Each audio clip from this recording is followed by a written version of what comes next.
ना करवाओ रईस भाई, मेरा नुकसान मत करवाओ बेवा का। मुझ गरीब को सता के, बेवा को सता के परेशान करके आपको क्या मिलेगा? आपको अल्लाह ताला का बहुत कुछ मिला हुआ है। ऐसे ये एफआईआर झूठी साबित हो गई। इसमें भी फाइनल हुआ है, इम्तियाज सिकंदर से कंप्लेंटर है इसमें। ये उसकी कॉपी है, मैं आपको दे दूंगा। तो उन्होंने ऐसा बताया कि वो ग्रीनलैंड वाले ने फोन करके बोला है कि यहाँ पर कुछ सामान चोरी हुआ। ग्रीनलैंड वाले तो एफिडेविट दिया है कि ऐसा कुछ भी यहाँ पर ऐसी कोई घटना घड़ी नहीं है, वो झूठी है। अगर 50 लाख रुपए का उसने यहाँ पर इंजन, बहुत सारे सामान थे, बहुत सारे शेड थे, 50 लाख रुपए का उसने सामान चोरी करके बंगाल वाले को कटिंग कर करके बेचा है। आमदार पूरब के आमदार रईस शेख साहब का फोन आया, आपके खिलाफ कार्रवाई करने के लिए बोला है, और वहां पर जो शेड बना है वो तोड़ने के लिए बोला है। और रईस शेख अगर चाहता है कि वो बेवा औरत बर्बाद हो जाए तो बेशक कर दो उसको। हुदा स्कूल के मैनेजमेंट द्वारा स्टार्ट किया गया है नया degree college, RB college of arts, science and commerce, जहां साल 2026-27 के लिए एडमिशन स्टार्ट हो गए हैं। स्पेशल कोर्सेज है BSc IT, BSc data science, bachelors in accounts and finance, BSc in biotechnology. College में स्टूडेंट्स के लिए स्पोर्ट्स से लेकर लाइब्रेरी तक हर फैसिलिटी अवेलेबल है। साथ ही experience faculty for the best guidance. Only at RB College of Arts, Science and Commerce, managed by Huda English School and Junior College at Bhandari Compound near Muthoot Finance, Narpoli, Bhiwandi. The voice का coupon code use करके आपको मिलेगा admission fees पर 10% का discount. ये offer 25 मई तक available है। पहली बात तो मैं आप लोगों को ये बताना चाहता हूँ, इससे पहले भी 2-3 न्यूज में हमने खुलासा कर चुका है, और ये जो भी इल्जाम लगाए गए हमारे ऊपर एकदम बेबुनियाद इल्जाम है। और उसके अंदर देखो, ये लाइफ टाइम का हमारे पास एक कोर्ट का ऑर्डर है। यहाँ पर जो हम बैठे हैं ना, तो ये हमारी जगह है। हमने, कोर्ट ने हमारे को ऑर्डर किया है इसमें यहाँ बैठने के लिए। अगर सामने वाले के पास इस तरीके का कोई भी डॉक्यूमेंट्स, कोई भी दस्तावेज है, तो उसने अगर साफ आपके न्यूज़ पे बताने का। अभी उसने आपके न्यूज़ पे एक झूठी इंफॉर्मेशन दी है कि हाई कोर्ट का और सुप्रीम कोर्ट का हमारे पास ऑर्डर है एफआईआर करने के लिए। एफआईआर करने के लिए ऐसा कोई भी ऑर्डर नहीं है। और एफआईआर का जो मामला है, और ये जो एफआईआर जो उसने बोल रहा है, जो एफआईआर हुई है, देखो एफआईआर में ऐसा है ना, एफआईआर झूठी साबित हुई है, उसमें भी फाइनल हो गया है। एफआईआर झूठी साबित हुई है कैसे? ये एफआईआर झूठी साबित हो गई, इसमें भी फाइनल हुआ है। इम्तियाज सिकंदर से कंप्लेंटर है इसमें। ये उसकी कॉपी है, मैं आपको दे दूंगा। एफआईआर में ऐसी क्या बात थी जिसमें एफआईआर झूठी साबित हुई? एफआईआर का कैसा था मालूम है क्या? देखो, हमको तो मालूम नहीं है। पहली बात तो उन्होंने ऐसा बताया कि वो ग्रीनलैंड वाले ने फोन करके बोला है कि यहाँ पर कुछ सामान चोरी हुआ। ग्रीनलैंड वाले तो एफिडेविट दिया है कि ऐसा कुछ भी यहाँ पर ऐसी कोई घटना घड़ी नहीं है, वो झूठी है। अगर एफआईआर करना ही था और एफआईआर की कोई बात थी तो 8 महीना पहले करना चाहिए था। पुलिस ने ना कोई पंचनामा किया, न किसी ने कोई पंचनामा किया है। अगर कोई पंचनामा किया तो पंचनामे की एफआईआर करने के लिए अगर आपके पास कोई सामान के ऊपर अगर आप एफआईआर करते, हमारा ये सामान चोरी, सामान तो ऑलरेडी हमारा था ना, सामान ऑलरेडी हमारा है ना। सामान उनका था, आपका भी था। नहीं, सामान तो हमारा ही है ना। जब प्रॉपर्टी हमारी है तो सामान किसका रहेगा यहाँ पर? जब ये प्रॉपर्टी ही हमारी है तो सामान किसका रहेगा यहाँ पर? इससे पहले हमने भी एप्लीकेशन बहुत सारी दी हुई है, जिसके अंदर हमारा कम से कम 50 लाख रुपए का उसने सामान, अभी ये देखो 50 लाख रुपए का उसने, देखो 50 लाख रुपए का उसने यहाँ पर इंजन, बहुत सारे सामान थे, बहुत सारे शेड थे, 50 लाख रुपए का उसने सामान चोरी करके बंगाल वाले को कटिंग कर करके बेचा है उसने। हाँ, इसमें हमने एप्लीकेशन दिया था, पुलिस ने उसका इंक्वायरी करके कोई भी मामला दर्ज किया नहीं। ये उसके पहले की देख लो, मेरे पास ऐसी कम से कम 10 एप्लीकेशन है। अब वो किसके प्रेशर में पुलिस ने झूठा गुना दाखिल किया, हमारे को उसके बारे में मालूम नहीं, लेकिन जो भी कानून की बात है उसको कानून से जवाब देंगे इंशाल्लाह। यह तो इनका कहना था कि जब गैली उनके ताबे में थी या वो चला रहे थे, उस वक्त में कॉर्पोरेशन की कुछ गाड़ियां थी जो उनके अंडर में थी और उसी का काम करते वक्त ये ताबा उनसे लिया गया। सुनो ना, पहली ऐसा उनका आरोप है। फिर उस मामले पहली बात तो सुनो ना, ये जो है ना, ये झूठ बात है ना। यहाँ कारपोरेशन का कोई मामला, अगर कारपोरेशन की गाड़ियां उसके पास थी तो कारपोरेशन का वर्क ऑर्डर उसने बतावे, जो टेंडर लिया था टेंडर का वर्क ऑर्डर बतावे। और अगर 2022 से, अगर 21 से गाड़ी थी तो 2022 से 21 से तो वो उसके ताबे में थी ना गाड़ी। अब वो उसके अंदर बता रहा है कि 8 लाख का इंजन ये बिकता है अपना सामान, तो वो उसको कीमत पता है ना। अब हमको तो गाड़ी की ABCD मालूम नहीं है, तो हमको कैसा पता चलेगा? अगर इतने साल से उसके ताबे में गाड़ी थी तो उसका सामान भी उसी ने बेचा होगा ना। अब उसको गाड़ी का सामान तो हमको तो पता नहीं है कि गाड़ी का सामान कितने में बिकता है, कितने में आता है, उसके बारे में तो हमको तो कुछ पता नहीं है ना। नगर पालिका यहाँ पर नोटिस लगाई है इसको तोड़ने के लिए, ये बातें भी सामने आई। नगर, सुनो ना, नगर पालिका का ऐसा है ना, देखो नगर पालिका काम है कि नगर पालिका का कोई भी जाएगा, अगर आपको लगेगा कि इनलीगल है तो नगर पालिका अपना काम करती है। ऐसा नहीं है कि किसी के इसके बोलने पे नगर पालिका ने, लेकिन इसके अंदर एक पॉलिटिक्स ऐसी हुई है। क्योंकि कुछ दिन पहले मेरे को रवि यादव साहब ने फोन किया कारपोरेशन के, और वहां पर प्रभाग अधिकारी थे अपने मखसूम साहब, तो इन्होंने मुझे फोन करके बुलाया और फोन करके मुझे ये बोला गया, क्या बोले, यहाँ पर आमदार पूरब के आमदार रईस शेख साहब का फोन आया, आपके खिलाफ कार्रवाई करने के लिए बोला है, और वहां पर जो शेड बना है वो तोड़ने के लिए बोला है। तो मैं बोला आप झूठ बोल रहे हो? तो बोले नहीं, अब मैं जिम्मेदारी से बोल रहा हूँ कि रईस शेख का फोन आया है। तो बोला ठीक है भाई, मैं काम रोक देता हूँ। और रईस शेख अगर कोई बेवा औरत की प्रॉपर्टी अगर किसी के पॉलिटिक्स में किसी झूठे बोलने पर अगर बर्बाद करना चाहता है किसी को, कोई बेवा औरत को मदद नहीं कर सकता है, और रईस शेख अगर चाहता है कि वो बेवा औरत बर्बाद हो जाए तो बेशक कर दो उसको, अल्लाह करेगी। इस तरीके से तो इल्जाम आपके ऊपर भी लग रहा है ना कि आपकी तरफ से पॉलिटिकल लोग इसमें इन्वॉल्व है। हामिद शेख का नाम आया है। मैं आपको सुनो, हामिद शेख का मैं आपको खुलासा कर देता हूँ। मैं मेरे बच्चों की कसम खाता हूँ, मैं कुरान की कसम खाता हूँ, मुसलमान होने के नाते हामिद शेख का हमारे मामले से दूर दूर तक कोई लेना देना बिल्कुल नहीं है। हमारे पास सुनो, 2015 से उनका इन्वॉल्वमेंट रहा। मैंने क्या बोला, मैंने इतनी बड़ी हलफ लेकर कसम खाया हूँ, मैंने मेरे बच्चों की कसम खाया, मैंने कुरान की कसम खाया, हामिद शेख का हमारे मामले से दूर दूर तक कोई लेना देना नहीं। जब हमारी लीगल प्रॉपर्टी है, जब हमको कोर्ट का ऑर्डर है, मैं हामिद शेख के पास और फला शेख के पास क्यों जाऊंगा? कोर्ट के ऑर्डर में जो आपने बताया कि ये हमको लाइफ टाइम का ऑर्डर है, क्या हाँ। मेंशन क्या है उसके अंदर? सुनो ना, लाइफ टाइम का ऑर्डर ऐसा है क्योंकि हमारा जो स्ट्रक्चर है, जो भी स्ट्रक्चर कंपाउंड के अंदर बना हुआ है, वो कंपाउंड के अंदर जो हमारे जो भी कोर्ट ने जो इंस्ट्रक्शन दिया हुआ है, उसके अंदर लाइफ टाइम भी हमारे स्ट्रक्चर को कोई हाथ नहीं लगा सकता, और लाइफ टाइम हमारे को ऐसे कोई हटा नहीं सकता है। कोर्ट के ऑर्डर में ऐसा दिया, पढ़ सकते हैं उसको। आप इसके ओनर हैं या फिर आप इसके? मैं इसका कोई भी, सुनो ना, क्या है? मैं जो है ना मैं इसका ओनर हूँ, ना मैं इसका भाड़ेकरी हूँ। उसकी ओनर यहाँ बैठी है, मैं सिर्फ उनकी मदद कर रहा हूँ। और ये ओनर है, इसकी ओनर बोले तो भालोत्री यहाँ की। हाँ, लाइफ टाइम, मतलब रईस भाई की वाइफ है।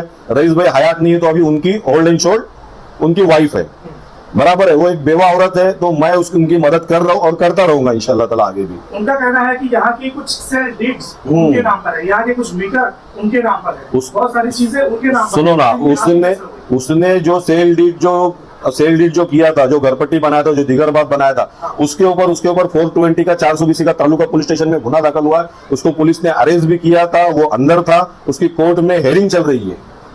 वो सब झूठे नहीं, वो झूठे पेपर, उसके झूठे साबित हुआ, 420 का गुना दाखिल हुआ उसके ऊपर। और उसने जो घरपट्टी बनाया था या उसका जो घरपट्टी का जो मामला थे, तो उसको कारपोरेशन ने, ये देखो, इससे पहले का मीटर है हमारे नाम पे है, देखो 2010 से इसके पहले का उसने मीटर बताने का, कारपोरेशन ने उसका घरपट्टी कैंसिल किया। ये उसकी ऑर्डर की कॉपी है,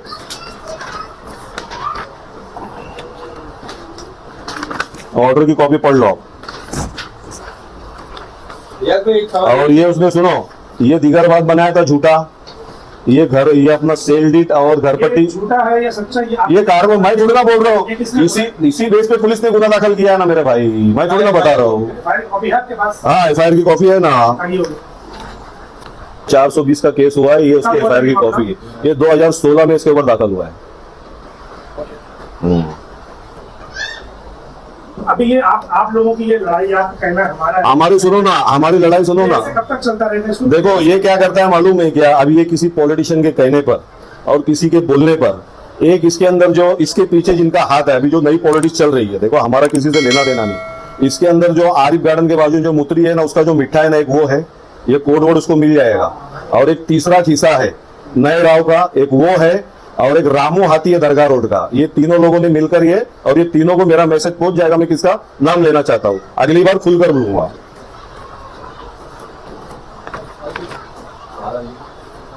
तुम है अभी ये फाद अंजुम की बात कर रहे हैं ना आप लोग, ये जो फाद अंजुम है, देखो इसके ऊपर जो है ना, इसकी और इसके ऊपर देखो नॉन अवेलेबल वारंट है। हमको नहीं, लेकिन ये है ना भाई 420 का, नहीं, फैमिली की बात नहीं है ना, ये हमारी फैमिली तक आ रहा है ना, हमारी भी बहन का नाम ले रहा है ना, कुलसुम का, तो हमारी फैमिली का भी आ रहा है ना, तो हमारी फैमिली का आ रहा है, तो हमारी फैमिली जवाब दे रहे हैं ना। ये जो नॉन अवेलेबल वारंट है, जिसकी कॉपी अभी आपके उसमें डालो मोबाइल में। और ये जो FIR की है, उस FIR के अंदर किसने FIR किया?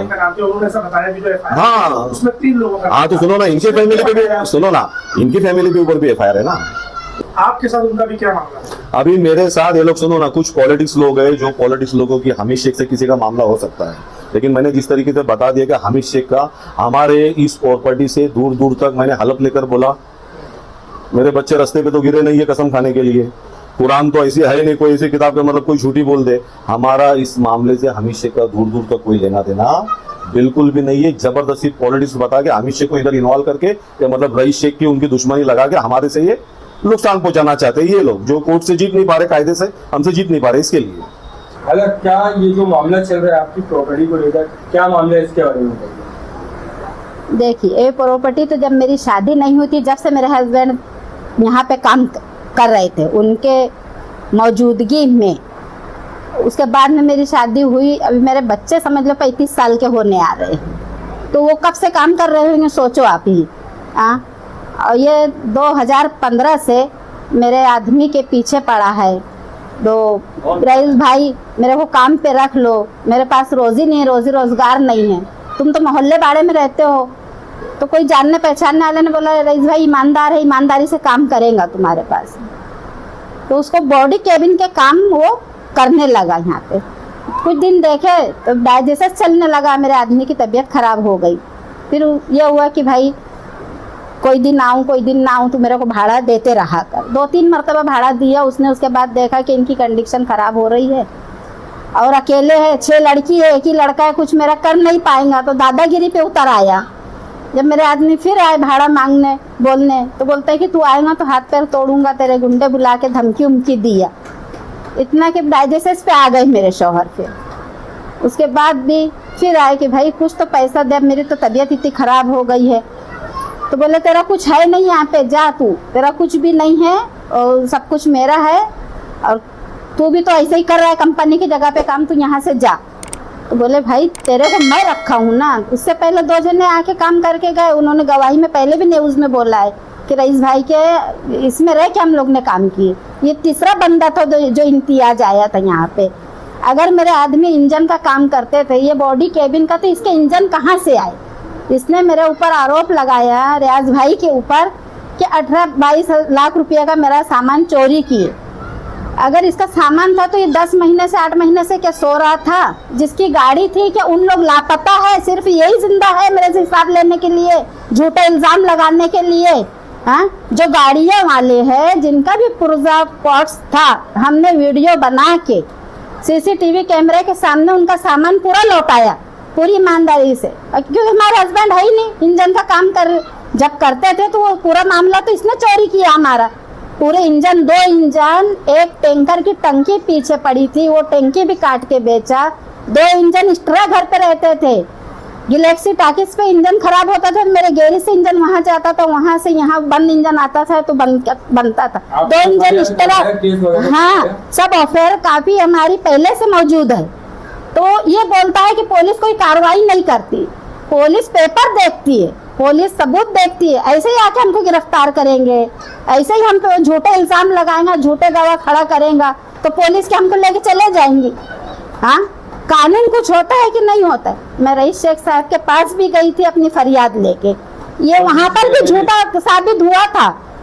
साहब ने बोले पुलिस वालों को कि ये मैडम की मदद करो तुम, मेरे को सबकी मदद मिली तो मैं यहाँ तक के आई। अगर आज कोई पॉलिटिक्स बीच में आती है और उसकी वजह से रईस भाई को अगर हमारे वजह से कोई तकलीफ उनको महसूस होती, तो भाई ये बेवा की तकलीफ को तुम समझो। तुम पॉलिटिक्स के पीछे एक बेवा का नुकसान मत करो। हाँ, वो हमीद भाई का नाम लिया जा रहा है, हमीद भाई को दूर दूर से मेरा कोई रिश्ता नाता नहीं है। हाँ, वो रियाज भाई क्या अगर रिश्ते में है भी, उनसे बुझ बैठती है तो क्या वो इलेक्शन लड़ते हैं? जिनका पॉलिटिक्स है, जिनका उनसे दुश्मनी है, उनसे दुश्मनी निकालो। मुझ गरीब बेवा से दुश्मनी निकाल के क्या करेंगे?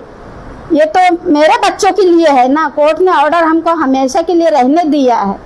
हाँ, तो जब अगर गरीब का साथ दे रहे तो पूरी तरह से दो। जैसे तुमने पहले बोला था मेरे को, तुम्हारी ऑफिस पे आई थी कि ये मैडम का साहब लोग साथ दो, तो आज क्यों पॉलिटिक्स लेके बोलते हो कि जाओ स्टे लगा दो, जाओ तोड़ दो, जाओ वहां पे कार्रवाई करो? हाँ, मैं तो इलेक्शन में नहीं खड़े हुई थी ना, मैंने तो मेरे बच्चों से पूरी मेहनत करी। नाय गांव में, गैबी नगर में, बाला कंपाउंड में, औचित पाड़े में, सब जगह मेरे वोट है। एक एक घर में 20-20, 15-15 वोट है। जो लड़की मेरी शादी हुई है सबके घर में 8-8, 10-10 जने वोट देने वाले।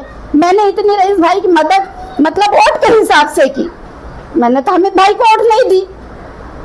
मैं तो मेरा औचित पाड़े में रहती हूँ, मेरे बच्चे उधर रहते हैं। मैंने सबसे बोली कि नहीं, वो बंदे अच्छे हैं, सबका अच्छा काम करते हैं। मेरे को कुछ तो राहत वहां से मिली थी, गई थी मैं 2 साल पहले उनके पास तो।